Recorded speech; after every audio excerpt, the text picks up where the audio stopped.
When it comes to Pesach at the Leil HaSeder, we welcome four sons, different types of people, but we welcome all of them to come to the Seder table. And when it comes to Sukkot, we also have a significant four. This four is the four minim, the four species that we take, the esrog, the lulav, the hadassim, and the aravos. And the Medrash explains to us, the Medrash in Vayikra explains to us that these four species really represent four types of Jews, four different types of people. The first is the esrog. The esrog is a fruit that has smell. It's a beautiful smell, but it also has a great taste. Of course, we don't taste it during Sukkot, but an esrog has both components. It has taste and it smells. And that represents a Jew, a person who has Torah and has chesed, has good deeds. That's the all-encompassing Jew, the person who's doing everything right. Then there is the lulav. The lulav itself doesn't have any smell, but the lulav has taste. Because after all, the lulav comes from a date tree, and dates, of course, have taste. So that represents a Jew who has Torah but is lacking in chesed, doesn't have any good deeds. And then Medrash continues and says, well, what about the hadassim, the third of the fourth species? So the hadassim also have a beautiful smell. In fact, there are many people that take their hadassim after Sukkot is over and take them off of the stem and actually keep them, cut them up and keep them for besamim throughout the year because it was already used for a mitzvah, so we want to use it continuously. We want to get as much mitzvah as we can out of it. And it's a beautiful, beautiful smell, the hadassim. But there's no taste to the hadassim. So that represents the Jew who has good deeds, who has chesed, but doesn't take the time to study Torah. And then there are the aravos. The aravos have nothing, no taste and no smell. And that represents a Jew that doesn't have Torah and doesn't have Gemilas Chasadim. That's a Jew that there's emptiness to him. And we take all of these Jews, we take all of these species, and we wrap them all together.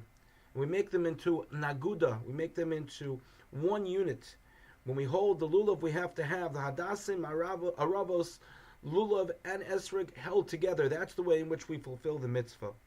And it really is in fulfillment of what we said on Rosh Hashanah and Yom Kippur, that the goal for us to be able to ultimately have Hashem's cloud over us, to be able to have Hashem's presence among us, is for us to be able to make an aguda achas, v'yayasu kulam aguda achas, that we should make one binding, one togetherness, la'asas ritzoncha b'lev avshalem, in order to do Hashem, to do your will with a full heart, with a complete heart. It's interesting that when we refer to the sukkah on Sukkos, we talk about ufros aleinu.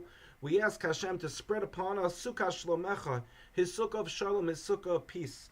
And of course, that's an illusion to the end of times, the Mos Mashiach, when Hashem is going to give us not only a world of peace, but that He's going to be so present in our lives that we're going to be able to palpate and to feel it.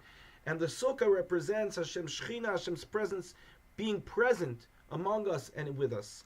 And so we take the Daled Minim, and perhaps this is the reason why there's a minhag to try to make the bracha on the Daled Minim, if we can, inside the sukkah, to bound together all of the mitzvos.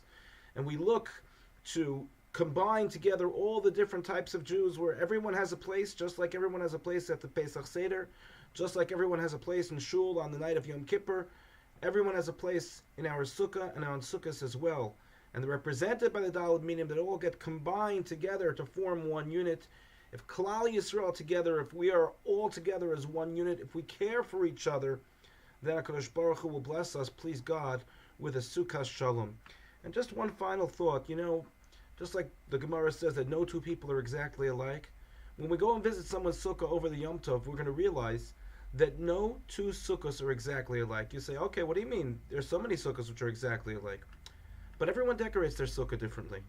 Everyone has a different taste. Everyone has their own way of what it means for them to celebrate, what it means for them to decorate for the purpose of showing Hashem how proud they are to observe the mitzvah. And I think that when we look at every sukkah and see that it will be a little different, we can also look at ourselves and realize that we as people, we're all a little bit different. And sukkah is a time where we visit each other's sukkah, where we're able to recognize not that which divides us, but that which unites us. Our sukkahs might look differently, but they're all considered to be a sukkah. And we'd be zocher to ponder these thoughts as we celebrate Yom Simchas, Chag Simchaseinu. We celebrate the Chag, the Yom Tov of our simcha, of our joy, and may we merit that Hashem truly spreads the sukkah of peace upon us throughout the entire year. Thank you for listening, and good Yontif.